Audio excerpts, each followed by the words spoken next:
Hey, and welcome to another episode of Transformed and Renewed. Listen, I am your we so are talking about ultra processed foods, why you may want to avoid them. And so, as we really get into this topic, I want you to kind of just think about the last time that you had anything that was ultra processed. And with anything that we talk about, I usually always like to get into what it is, meaning that we're going to define what we are talking about. And then we're also going to get into the topic itself. But before we do that, make sure you hit this like and subscribe button. So, depending on if you're on Facebook, YouTube, Twitter, whatever the case may be, there is a subscribe button. Hit that. And there's also a like button to this video. Hit that too. So if you hit both of those, you are in good hands. Okay. If not, make sure you do that because that way it lets me know that this content, you like it, you find it helpful, or you saying, hey, keep it coming. Okay. And so that is something that really helps. Okay.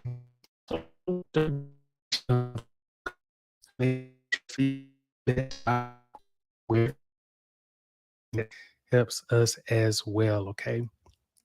So, again, as we get into it, when it comes to ultra processed foods, what does that mean? And, I'll start by saying we know what whole foods are. And if you don't know it, we'll just take an example of an apple. So, an apple that has not been peeled. So, just a whole apple, or just taking almonds, basically almonds with the skin on, obviously. And so, but again, let's go back to this apple. We would consider that a whole food.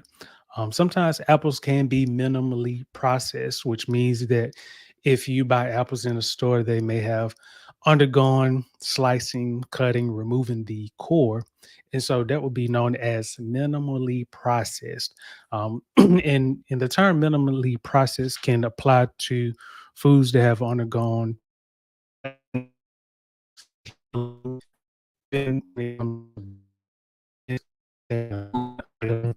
and hot water a for about 90 seconds, I believe, and then instantly putting it in cold water, okay, to chill.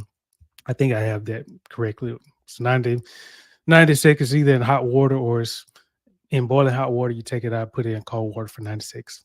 Either or, it is a processing technique, but it's minimal, which means that other than that method, the food product has not gone under any other further processing techniques. Now, when it comes to processed foods, we like to think of this as, we'll use the same example of apple, but we'll take the example of apple juice. So that is processed, which means that you take the apple and then you can either just juice it down where you basically are separating the flesh from the actual liquid. And so then with that liquid, you can then incorporate, depending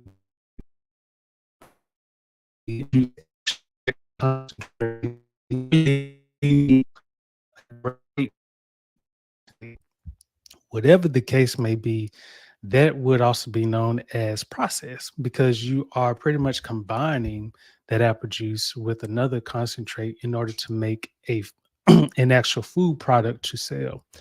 Now, ultra processed, as you can see, we kind of built our way up. So this way, at least you can remember it. Ultra processed, we would take an example of apple pie or apple turnover, whatever the case is. And so this is basically where you have incorporated not only five or six ingredients, but you are incorporating a plethora of ingredients to make either a shelf stable apple pie or an apple pie that can be frozen. Either way, this is likely going to undergo having multiple chemical constituents incorporated, such as it could be sodium bicarbonate, sodium citrate, it could be some type of high fructose corn syrup, cane sugar, we use but also just other additives, even artificial flavors, natural flavors. So you can pretty much have things that you really are not aware of in the apple pie. And that is what we consider ultra processed. It is just loaded down with so much stuff you couldn't even really think of an ingredient like to really pronounce, or three ingredients that may have long names to pronounce. And that could again be an example of ultra processed foods. So why do you want to avoid that? Because after all, isn't food just food? Well, at the end of the day, you know, we know that at least with these three uh, processing techniques that I described, the minimally processed, or, basically unprocessed, depending on if the food product has ever undergone any processing. We know that at least from each of these three processing techniques, that there are going to be some differences. Okay. Does not is effort. Okay. When you think about peeling, cutting, slicing, dicing, you name it, that is pretty much going to be it. Okay. So it's like me cooking an apple and then eating the apple after it. That would be minimally processing, because I basically had to process it in order to consume it. Now, again, the processing is going to be where we start to incorporate some ingredients. Could be salt, sugar. It could be another ingredient, and that would be processed, an ingredient that may be whole, or it's not loaded like the ultra processed. But going back to the point, why it should we avoid processed food? Should we avoid them? And I would say, I know it can be difficult for a lot of people to avoid foods because, number one, I'm just going to highlight that, it's very convenient. It's pretty much in your face when you look at commercials. Even when you hear the radio, you can pretty much hear something, or even just hearing the word, how, you know, or it just brings some, you know, pleasurable moments when you were enjoying the food and you felt good about it. But the thing about, a lot of processed foods is they have been super processed, which means so many chemicals that have been added to them. And a lot of these chemicals have some baggage in terms of they not only just give you that effect of feeling good, but they also can bring some other components that you may not really like, especially if you consume whatever ultra processed food that you may consume often. So this can include chips, cookies, anything fast food related, likely processed. And you may say, how do I know that? Well, whatever your fast food restaurant that you really like, I want you to go on their website and I want you to type in, or even you could probably click it at the very bottom. Sometimes they put it in small font because they know they don't want people to really see it. Well, I want you to click on the nutrition at whatever site you like, and I want you to, just investigate some of the foods that you may consume and look at what is in those foods if they disclose that information. Now, some may not, and you may have to do a little digging, but if they do, then that can be a clear indicator. I know, one off the back, and not trying to throw it under the bus because this is public. I know that Subway does publish full ingredients on their list, as well as Chick-fil-A. And I want to say McDonald's also shows the full ingredients. So those are just some of the three fast food restaurants. But let's address the topic of why should I avoid these? Well, because number one, when it comes to the body and health and maintaining good health, it's important to keep in mind that in order to function in terms of being in good health, so being able to hear and just live issues, A lot of times there are some benefits, and these are known as vitamins and minerals, as well as macronutrients. So these are going to be the factors that help with your organs getting the nutrition, the care that they need. Also, sleeping. What are you thinking about during the day? Is your heart beat racing? Are you pretty much chill throughout the day, or do you feel like you're always on the go? And these are some questions that you have to ask yourself because, again, a lot of these factors can affect your body. Now, in the case of ultra processed foods, when you're consuming a lot of foods that may be ultra processed, a lot of times people don't think about, am I getting a lot of vitamins or minerals from these foods that are natural?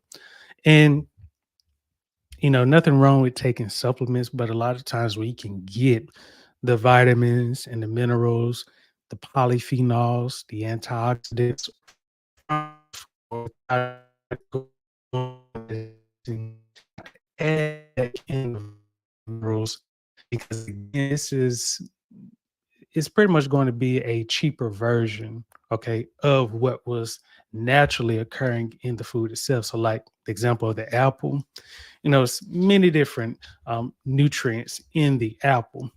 But if we take that same apple and we processed it, we pretty much extracted the juice from the flesh, and we use that juice, let's say, to make the apple pie.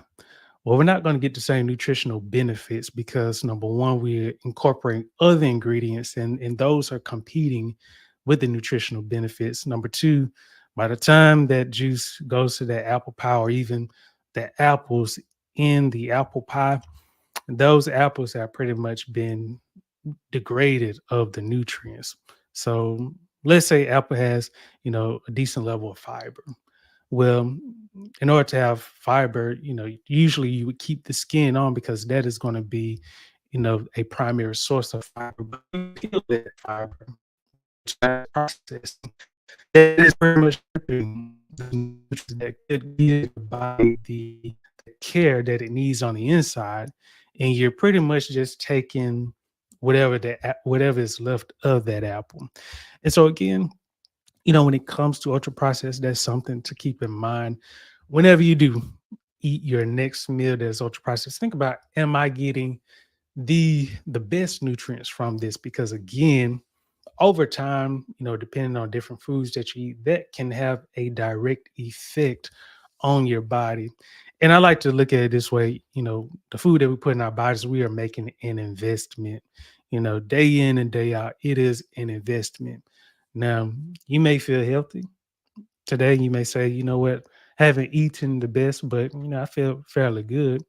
And a lot of people can feel that way, but one day, or it could be, recurring days where you just start to feel one thing after another, and you just feel like, ooh, I wasn't expecting that. That's when life really sets in. Reminds you, but you slow down. You can't keep saying at the end when you have to really do better, because as we age, the body is going to let us know that we got to do better. And so again, when it comes to ultra processed, it's important to think about, am I going to get the nutrients that I need from this?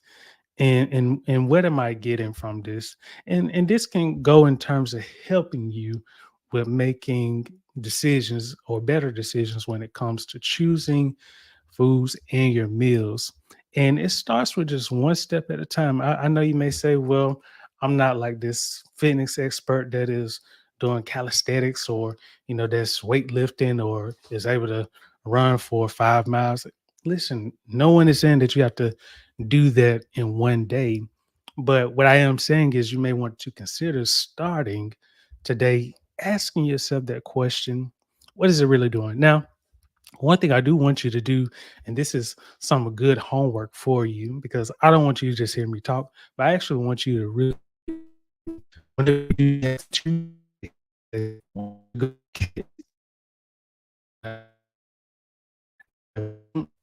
foods in your cabinet, look in your refrigerator if you do.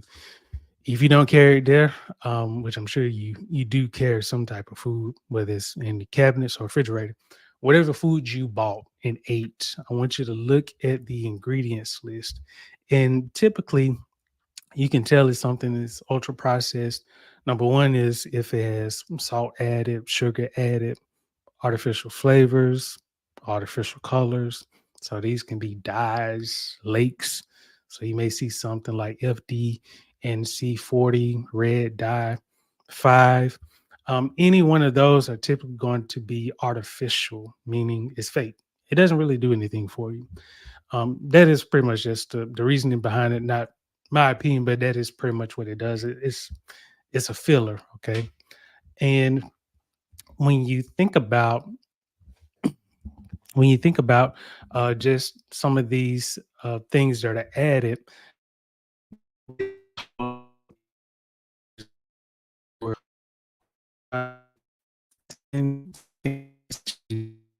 is what can any of these do? Artificial flavors, colors really do for you? And once you really think about that, it's important that we really, start to investigate. Let's see.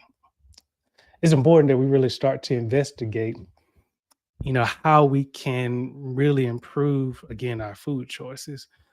Again, sometimes you may say, well, I have to get something on the go and I really didn't plan. Hey, if you know your body well enough to where you would pass out if you don't eat something, you have to do what you have to do. But if you have time to plan it out, it's important. And every situation may not be ideal. You may have to be in a rush. So, what are you going to do? How are you going to plan again to make sure that you can avoid these? Because, some ingredients that are incorporated in a lot of ultra processed foods uh, has been linked with ones are still incorporated in a lot of foods that we eat today. So you may ask, why are a lot of these included?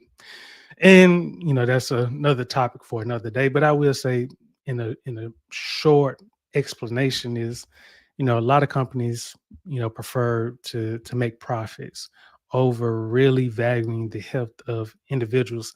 Also, because a lot know that you have more than one individual that continues to purchase even once they put out the public service announcement. But it's up to us to really, for you to eat, you and I to make the decision to say, you know what, even though this is available, I don't really have to eat this because it's not really helping me. So we got to think about it from a perspective of, how is this really helping my body? Is this really going to cause me to feel good, like health wise, inside and outside, or is it going to slow me down over time if I can? These are just questions about, because if your diet is rich in that, over time you will start to notice some impacts of that. It could be obesity, your BMI level, which could be your body mass exceeds that of your age as well as your height. And so when that BMI typically at 25 is in a normal range, anything below that is fairly well. Now if you get too low, that can also be an issue, because you are malnourished, or you can also be malnourished, being over 25. And malnourished pretty much means that you are not getting nutrients. So it doesn't mean that you are weak and feeble, but malnourished pretty much means that you're just not getting the nutrients and the vitamins or the minerals that your body really needs to operate normally. Okay. So hope with this segment, hope you found some information helpful. About this, hope